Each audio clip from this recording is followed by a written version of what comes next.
আজকে ৩১ দফা বাস্তবায়ন উপলক্ষে আজকে নির্বাচনী প্রচারণার সভা অনুষ্ঠিত হতে যাচ্ছে।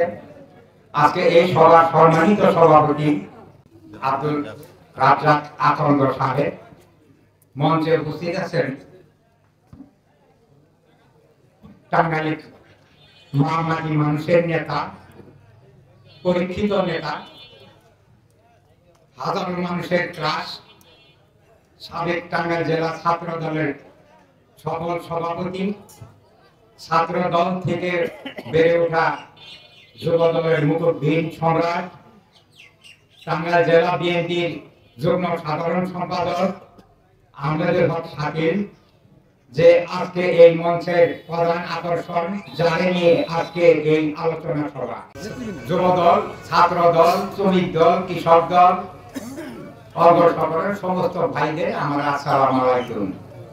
আজকে এখানে মূলত উপস্থিত হয়েছি আপনাদের মাঝে একটি জিনিস নিয়ে। কি জিনিস? একটা খাঁটি জিনিস নিয়ে আছি। আপনার বাড়ি টাঙ্গাইল জেলায়, আমার বাড়ি টাঙ্গাইল জেলায়। আপনারা অনেক এলাকার সম্বন্ধে আপনারা জানেন।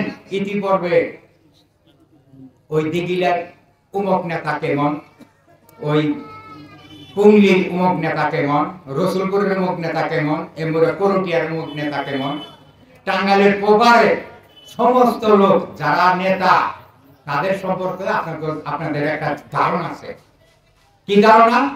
যে কোন নেতার কোন চরিত্র, কোন বৈশিষ্ট্য। আজকে আমরা শহরের ছেলে পেলে, এখানে হাজার হাজার লোক আছে, তারাও কি শহরের ছেলে পেলে। আমরা এমনই একটি আপনাদের মাঝে এমনই একটি পণ্য নিয়ে এসেছি।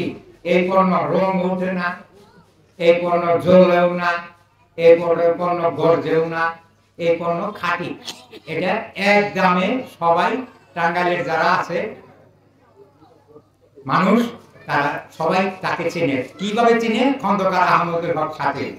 এর বাসায় কোনো সিকিউরিটি নাই, কোনো গেট নাই, কোনো দরজা নাই। আপনি যে কোনো টাইমে, যে কোনো সময়ে, যে কোনো অবস্থায় তার কাছে পৌঁছে যেতে পারবেন, কোনো প্রোটোকল ছাড়াই। এখানে কোনো লোক দ্বারা আপনার ওনার কাছে যাইতে হবে না। আপনারা নিজ নিজ সশরীরে আপনার সুখ দুঃখের কথা বলবেন এবং আপনাদের কথা শুনবে। যাই হোক ভাই, টাঙ্গাইলের গণমানুষের নেতা খন্দকার আহমদুল হক শাকিল, আপনারা জানেন, আপনারা আমাদের যে কেউ ভালো বুঝেন সে কেমন ছেলে। সে এত দূর থেকে এত কষ্ট করে টাঙ্গাইলের মানুষের মুখের দিকে তাকিয়ে তার সমস্ত কিছু বিসর্জন দিয়ে, সুখ শান্তি বিসর্জন দিয়ে, আমাদের মুখের দিকে তাকিয়ে, আপনাদের মুখের দিকে তাকিয়ে আজকে আপনাদের মাঝে হাজির হয়েছে। আপনারা দয়া করে আগামী টাঙ্গাইল 5 আসনের নির্বাচন, শাকিল এমপি প্রার্থী, ওনার জন্য দোয়া করবেন। আর উনি কিরকম মানুষ সেটা আপনারা জানেন। উনি কি খারাপ মানুষ আপনারা বলতে পারবেন কেউ? বুকে হাতে ওনার মতো কি ওনার কোনো রিপোর্ট আছে?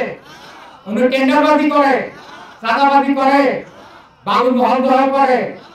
উনি একজন ভদ্রলোকের ভদ্র সন্তান, শিক্ষিতভাবে শিক্ষিত মায়ের সুসন্তান। তাই আমরা আগামীতে শাকিলের হাত শক্তিশালী করার জন্য আমরা সবাই ঐক্যবদ্ধভাবে, আপনারা একমত আছেন? আগামীতে এই শাকিলের হাত শক্তিশালী করে শাকিলের নির্বাচনে যাতে শাকিল আগামীতে নমিনেশন পায়, তার জন্য আমরা জানে প্রাণে চেষ্টা করে সবাইকে দেখিয়ে দেব। সবাইকে ধন্যবাদ। আবারও দেখা হবে রাজপথে। আসসালামু আলাইকুম। শহীদ জিয়া অমর হোক, তারেক জিয়া জিন্দাবাদ, খালেদা জিয়া জিন্দাবাদ। সবাইকে ধন্যবাদ। আসসালামু আলাইকুম।